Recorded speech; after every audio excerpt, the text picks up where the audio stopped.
Edmund McMillen is among my favorite game developers of all time. He's made some awesome works of art that lots of different people can enjoy, like The Binding of Isaac and Super Meat Boy. He's made many awesome titles over the course of his career, but there is one of his bigger games that I guarantee is talked about the least, which kinda sucks because it's among my favorites the guy has made. The game nobody seems to pay any mind to is the Binding of Isaac prequel, The Legend of Bumbo. The Legend of Bumbo came out around late 2019, and due to what we'll frame as a couple minor glitches, it was not initially received well. But I'm making this video to stick up for this game. The bugs were patched, and I had a great time playing this thing. The first thing you'll notice about this game is its art style. The cardboard puppet style this game takes up is super fun to look at, and it reminds me of when I was a kid, making monsters for my stuffed toys to fight out of paper, balloons, and a Sharpie. This game really does feel like it was born from the imagination and creativity of a little kid, and I love that. The second thing you might have noticed is that it's a match game, and no, don't go yet, don't go yet. Don't go, no, I swear, there's really good stuff about this game, I'm not gonna sugarcoat it, I don't like most match games. A match game has to have some other kind of draw to interest me, like they're fun for a reason other than that they're a match game. Shovel Knight Pocket Dungeon relies on fast-paced decision-making and a wide slew of characters that alter the gameplay to keep me entertained. Puyo Puyo relies on how satisfying it is to chain a big-ass combo and throw it in your smelly Tetris-playing friend's face. What makes The Legend of Bumbo so entertaining is its match-based combat system. To explain the combat, and by extension, the game, as best as I possibly can, I am going to analyze pre-recorded gameplay, stopping at key intervals to explain what's going on. First, we'll analyze what's in front of us. Monsters. There are 3 lanes for monsters to occupy, and with every turn that passes, monsters will perform an action. Some monsters will move closer to you to attack, while others can attack you from anywhere. Now let's talk about our main method of attack and defense, the puzzle board. This board is filled with various different tiles, each of which is important to consider when strategizing. To do anything with these tiles, they need to be matched by scrolling the tiles in rows or columns. Watch here as I use my 2 moves to create a match of 4 bone tiles. The game immediately prompts me to throw a bone, which I use to destroy a lower health enemy. This is called a puzzle attack, and they will likely make up most of the damage you deal in a run. Every tile has an effect when matched, but matching more than 4 tiles of each type will create an additional effect. For example, when more bone tiles are matched, more bones are thrown, allowing you to take out more weak enemies. Now, pay attention to the bar on the right side of your screen. At the very top is the movement bar, which shows you how many moves you have left to make this turn. Below this is the mana bar, with each type being shown next to a number, that being how much mana of each we currently have. You'll notice that by matching those 4 bones earlier, I now have 4 bone mana. Mana is important to this game, as you can spend mana to use certain spells you might find on your journey. For example, I have a spell I could use now that deals a whopping 3 damage, Bumbo Smash. I decided instead to wait and end my turn. Now the monsters take their turn. The smaller enemies move forward while the larger enemy in the back puts up a gas cloud. Not all enemies act the same, and by playing the game you'll discover the best strategy for dealing with each one. While I can attack through the gas cloud, doing this would cause it to waft toward me, making me take damage, which is not something I want. I decide to match some teeth and throw them at a weaker enemy. Teeth work just like bones do, but when more than 4 are matched, instead of tossing multiple teeth, a larger, more damaging tooth is thrown. This is better for taking down tankier monsters. After tossing that tooth, I match 4 tiles together, which allows me to place a pile of in front of a lane that blocks attacks. Matching more than 4 of these will simply grant a bigger pile that will take more hits to destroy.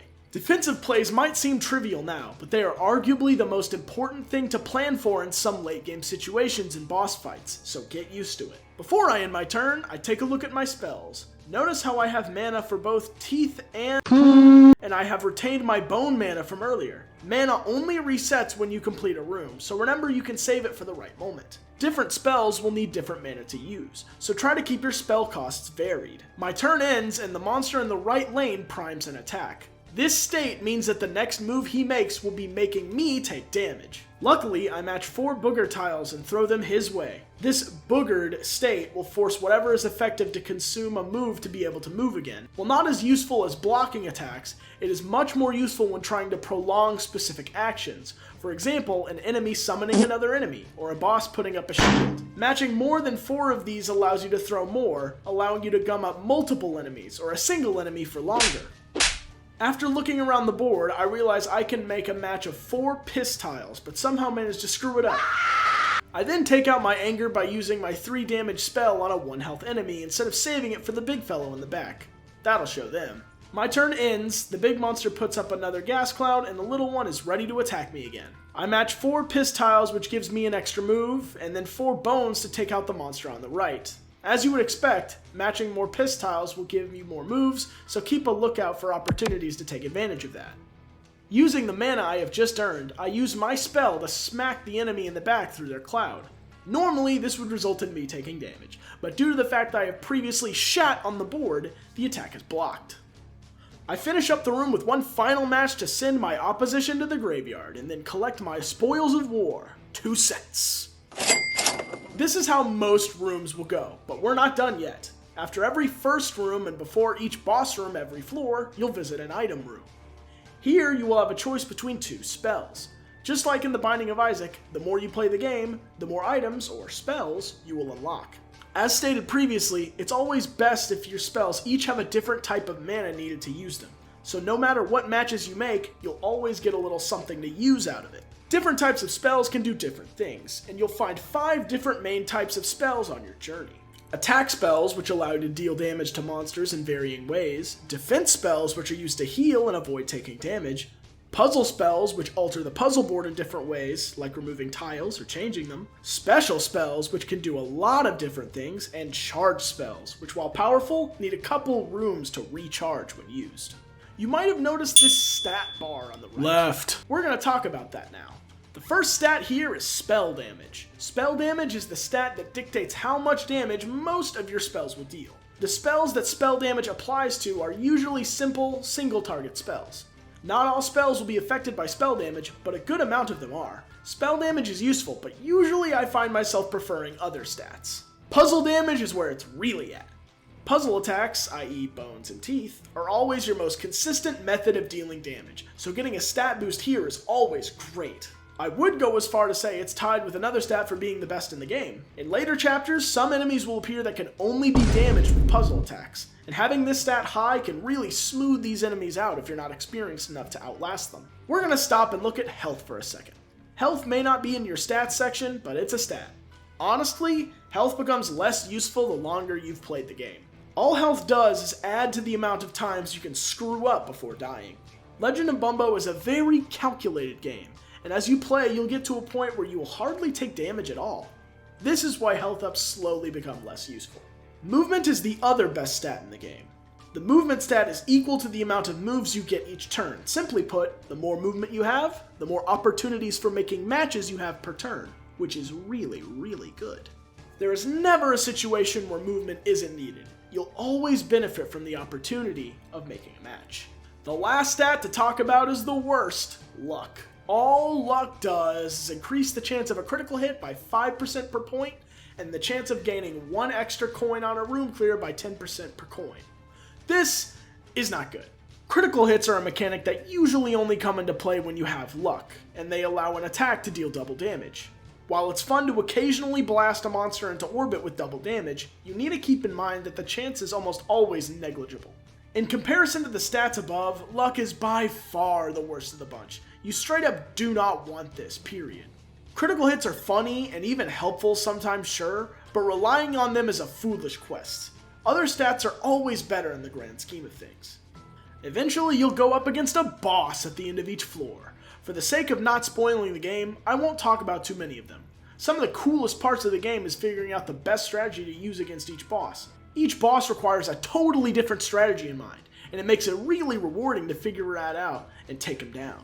I'll talk in more detail about the bosses later, but after the floor is done, you get a choice between 2 trinkets and an access to the shop. Trinkets are like passive and occasionally single-use items. Some give you an effect like Teeth deal more damage as long as you hold them, and some, like the Devil, can be used and consumed, giving you a temporary damage up. Once you arrive at the shop, you'll be greeted first to the most important thing to spend money on, the stat wheel. The stat wheel costs 15 cents, and spinning it can net you a random stat up or 20 cents, which can help you buy other things.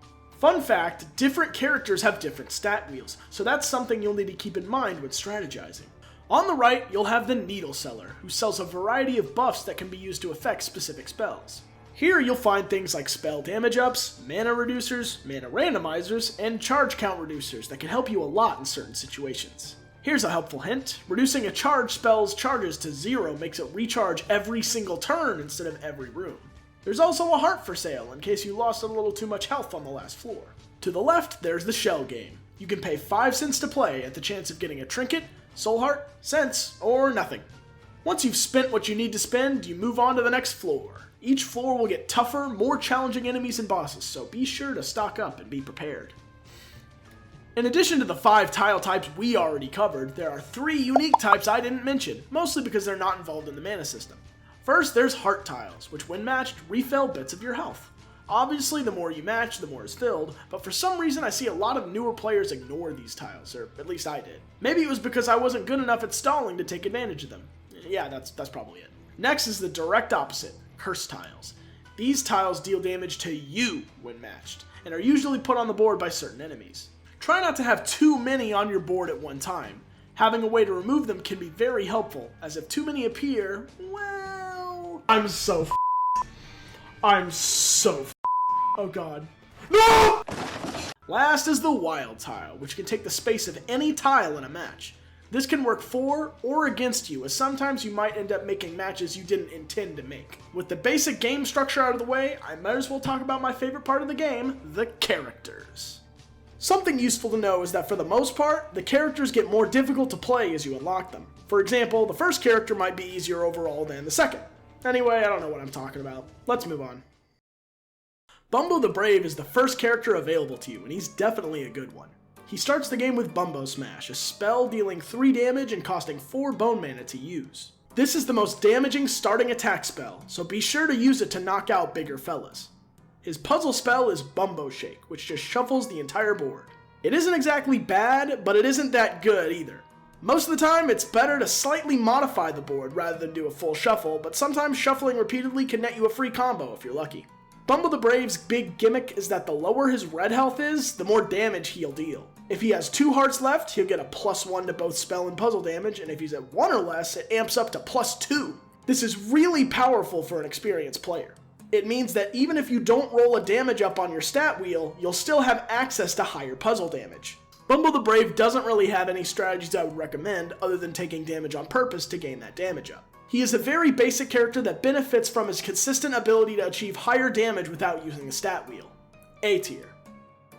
Bumbo the Nimble is one of those characters that feel a lot better on paper than in practice. He starts with 2 health, 2 luck, and average stats everywhere else. This character's main gimmick is that when he deals puzzle damage, he gains 1 mana of every type. This is great if you have spells that require multiple types of mana or smaller amounts of mana, but it's more of a bonus when you have spells with higher costs.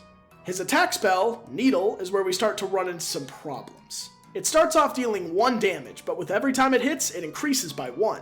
It takes 4 piss tiles to use, which is alright, but I think you should try and use a reroll needle as soon as you can to change its spell cost to something else, specifically either 2 types of mana or 1 type of defensive mana. There's nothing wrong with gaining movement, but this character is, ironically, a very slow and methodical character due to his gimmick and attack spell, so going for a mana type that helps aid in your defense is super helpful in making sure enemies can't creep up on you when you set up matches. Rerolling into 2 types of mana is arguably even better for this character, as it means due to your mana on hit, you'll get to use the needle every 2 times you've dealt puzzle damage, which can be super helpful in longer games. In addition to this, Bumbo the Nimble has access to one of the best puzzle spells in the game, Toothpick, which costs 2 teeth mana and simply removes 1 tile. The amount of control you have from this spell cannot be understated, and this is a good contender for the best puzzle spell in the game. In addition to this, the spell also gives you 1 mana of whatever tile you removed, meaning if you just need 1 more mana to cast a game-winning spell, Toothpick has got you covered. You can also use it to remove curse tiles if you feel so inclined. All of this sounds well and good, and it is, but I would be lying if I said this character lived up to the hype. Early on, when you don't have many spells, he can really get beat due to his slower playstyle and lower health. In addition to this, his stat wheel is plagued by having 2 spots for luck. Luck is by far the worst stat in the game, and having it plague a third of the wheel is not ideal. In addition to this, as far as I know, this may be a glitch, I am not sure, the needle cannot have its base damage increased with anything but damage needles. Is this a glitch? Probably, but I've used damage ups in rooms and spun the wheel and hit spell damage, and neither gave my needle a bigger kick. So it's half the wheel you don't want to hit. Sorry, Nimble, you land a C tier. Bumbo the Stout is one of those characters who is radically different in a way that's extremely polarizing. You either love him or you hate him. His main gimmick is the ability to gain extra mana from matches, gaining a whopping 7 mana from a normal match and 9 for anything higher. This sounds really crazy, but the issue is he cannot save his mana between turns. At the end of each turn, all of his mana is flushed down the toilet, so you have to make things count with this guy. On the plus side, he starts with one of my favorite attack spells, the Stick! The Stick costs 3 shit to use, meaning you can use it twice if you match 4 and 3 times if you match anything more. The Stick does equal damage to your spell damage stat, which starts at 2, and knocks enemies back that it hits. The knockback is helpful for keeping pesky enemies and bosses away from you, but I think what makes this so good is its mana type. Not only do you get 2 spell attacks from a poop match, you get the poop itself, which can defend you from attacks. Super useful if you ask me. However, his puzzle spell, Blender Blade, kinda takes him down a peg. Blender Blade costs 3 booger mana to use, and it destroys a tile you click on and 4 tiles touching it when used. The issue is, this is way too destructive for its own good, and usually destroys tiles you didn't want to destroy, making this occasionally more harmful than useful. But it is still kinda useful. Bumbo the Stout excels in quickly using powerful spells like the trash can lid due to how easily he can gain mana and how most spells have reduced or simplified mana costs, but loses a lot of points for not being able to plan ahead as effectively as other characters. B tier. Bumbo the Weird is a character that after playing 1 room with him, I sat back and said, yeah, this is the best character, there's no contest. And you know what? I was right. Bumbo the Weird's biggest strength is that for every kill he gets, he gains a movement. This results in him being able to decimate entire rooms, killing one enemy after another, easily dominating most parts of the game. He does have his flaws, however. For example, his low health and lack of any luck. The low health means taking hits is more dangerous, and the lack of luck prevents any critical hits from taking place. Not that he needs them. He also starts with low spell damage, but due to his damage spell, this hardly matters. His damage spell is Puzzle Flick, one of the most powerful spells in the game. The only real issue is its cost, 3 bones and 3 teeth, but since you gain movement with each kill, this usually is not a big issue. When used, it removes all tiles of a type you click on the board and tosses them at one enemy. The more tiles there are to remove, the more damage it deals. This can be dangerous though, as sometimes you'll be left without a type of tile you really need, but that's when his puzzle spell comes into play, Magic Marker. When used, Magic Marker changes a set of random tiles into whatever you click on the board, so if you need more teeth, use it and boosh, more teeth. It only costs 4 piss to use too, so it isn't difficult to come by. The most important stat for this character is puzzle damage. In fact, I honestly don't think he can beat the game without some stat wheel boost to puzzle damage, which is why it shows up twice on his stat wheel. Awesome.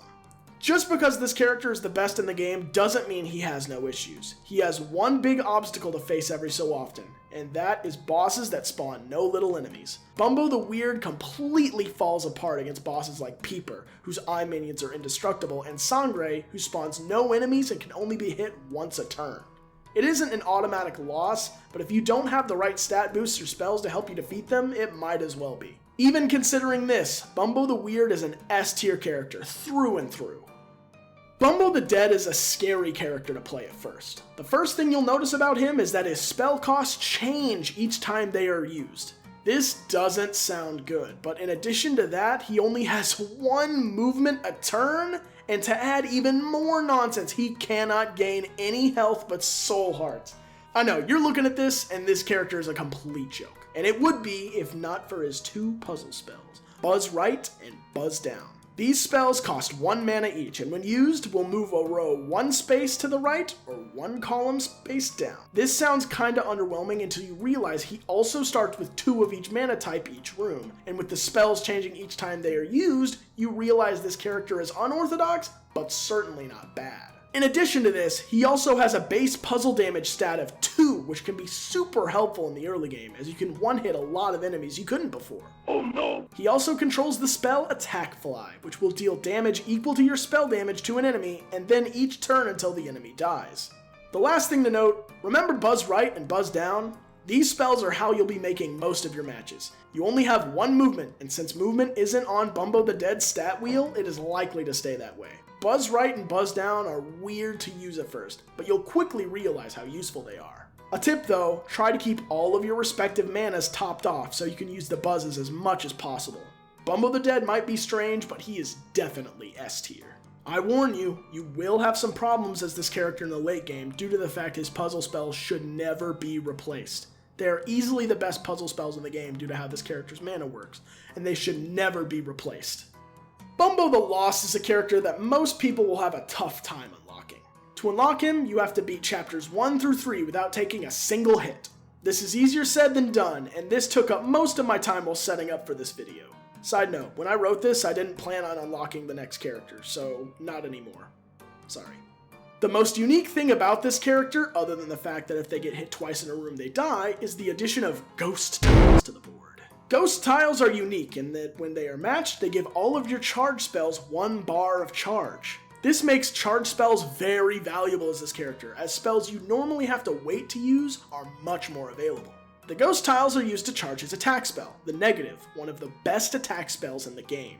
The Negative requires 1 charge to use and deals damage equal to your spell damage stat to every enemy in a lane. The fact that it hits every enemy in a lane makes it so much more valuable than other damage spells, and I would go as far as to say it's the best attack spell in the game along with Puzzle Flick. Now onto his fragility.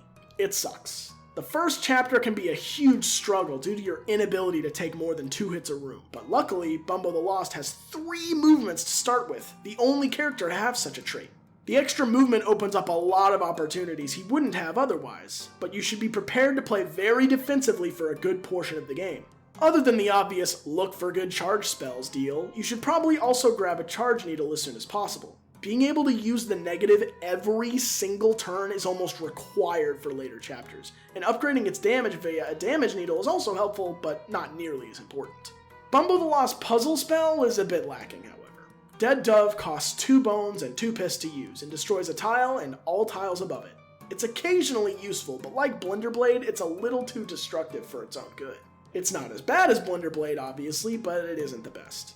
You can use it to destroy curse tiles, but honestly, it's mostly used to reroll rows in desperation because you don't have any one tile that would save your life. The only other thing to note is that due to the Holy Mantle taking up a trinket slot, the thing that allows you to take more than 1 hit before dying, you can only hold 3 trinkets as this character. I would heavily advise against throwing away Holy Mantle. You can, but you would be a dumbass. Don't do it. B tier. The last character you'll unlock is Bumbo the Empty. Bumbo the Empty seems kinda like a throwaway challenge character with their spells re-roll every room mechanic, but honestly, by the time you get this character, you will likely have the experience to roll with these random spells and stats you're assigned. When you play as this character, you start with random stats and 1 random attack spell and 1 random puzzle spell. If you don't like your starting stats, you can start new games until you get what you want, which can be a little cheesy, but the starting stats aren't the main challenge of this character. The main challenge of this character is the previously mentioned constantly randomizing spells. Every room, each one of your spells will randomize into spells of that type, meaning attack spells will reroll into attack spells, puzzles into puzzles, charge spells into charge spells, and etc. The important thing is charge spells will be rerolled into other charge spells. These charge spells will always be fully charged when rerolled, meaning you can gain access to some pretty powerful spells pretty frequently, so as this character, try and grab at least 1. One thing that stays consistent with this character is trinkets. Trinkets, unlike spells, are not rerolled and are actually sold in shops in place of needles. Look for trinkets that are good on their own and don't rely on specific items, so you can have a consistent leg up in fights. One last thing to note, it may sound stupid, but check your new spells and their mana cost before making any moves in a new room. You'll need to use different manas each room to activate your different spells, and it's best to keep that knowledge on hand. This character isn't nearly as bad as you think, especially if you're familiar with the game. He gets a B tier. Remember those cool, puzzle-esque bosses I talked about earlier? Well, pretend I had a good segue, because we're going to talk about him now. The Duke is a pretty simple boss with a fun mechanic. Inflation! So guys, we did it. We reached £250,000. The Duke starts off big and poofy with some damage resistance, but each time he is hit, he deflates and gets smaller. After deflating twice, he loses his damage resistance, and it's time to beat his ass. He'll spawn flies to protect himself, which won't really do that much other than use up your attacks. The Duke isn't all that challenging to defeat. Just deflate him with puzzle attacks and hit him while he's weak with your heavy spells. Shy Gals are one of the more frustrating bosses for me to fight, due to how sometimes fighting them seems like guesswork. At the start of the fight, there will be 3 Shy Gals on the board, and you'll have to use your attacks, puzzle, or spell to figure out which is the real deal. The phonies will pop like balloons and slap a curse tile on your board if you hit them, but the real deal's mask will fall off. This is your chance to deal damage. Do as much as you can before the turn ends, and if she is left maskless when the turn ends, she will mask back up and reset all her clone buddies. It's best to put up some shit to defend yourself against this boss, as you won't always guess correctly, and as you get better at the game, you'll realize taking damage is not usually a good thing. Another tip, if you booger this boss when her mask is off enough for her to waste her movement opportunities, she won't be able to reset, meaning you have another whole turn to damage her. The last boss I'm going to talk about in detail is Sangre, a simple boss, but definitely my favorite. Sangre's gimmick is that he can only take damage once a turn. This sounds like it would make for a boring boss, but due to the fact he has 4 movements, he will damage you every turn if you don't play defensively. That's why I love this boss. You need to focus more on protecting yourself for long enough to kill him than dealing direct damage. One of the ways this boss is even feasible is that each time he is hit, he gets knocked back. The best way to avoid being hit as this boss is to knock him back as far as he will go, and then assault him with poop and boogers. Oh my fucking god. And remember to only hit him with your heaviest attacks. The worst thing you can do is waste a turn dealing 1 damage to him if you could have dealt more. There's a ton more bosses out there to discover, each requiring a different plan of action to take down, and I would feel bad if I spoiled all of them here. Play the game for yourself. The Legend of Bumbo is a game I would like to call underrated. If you're an Isaac fan, or even a puzzle game fan, or even think the art style or gameplay looks cool, I highly recommend you give this game a try. I will not lie, this game definitely has a difficulty curve. You will get stuck at some point in this game, it will feel slow like you just can't find a single match, and you will have to get past that. But around the time you unlock Bumbo the Weird, you will have a much better time with the game. You'll get a real grip on the combat, the matching, everything. People have asked me what % of the game is luck and what is skill, and I would have to say it's about 70% skill, 30% luck. As you improve at the game, you'll encounter these situations where it feels like you just can't win less often. But there are times that even I have to admit, I look at a situation, I say, I am and I'm right. I even showed one earlier. The best way to avoid these is to just get a grip on how to play. It takes some time, but you'll get it, just trust me. One other thing I have to mention, this game is glitchy sometimes. Steam achievements flat out do not work for this game. Hell, when I 100% this game, I'm hacking it to get me all the achievements I should have. Unlocked things won't display properly, sometimes the board pieces will glitch on top of each other, happened to me twice, specifically when playing Bumbo the Nimble, no idea why. There's nothing huge or game-breaking, and you may not even find any, just little annoyances that Ed or Nicholas just kinda doesn't want to fix. Other than that, I believe The Legend of Bumbo is an underrated gem that is worth checking out. Even if you aren't a fan of match games, I highly recommend you give it a go. It honestly might surprise you with its little charms. I've been Raider Weich, good night, and take care.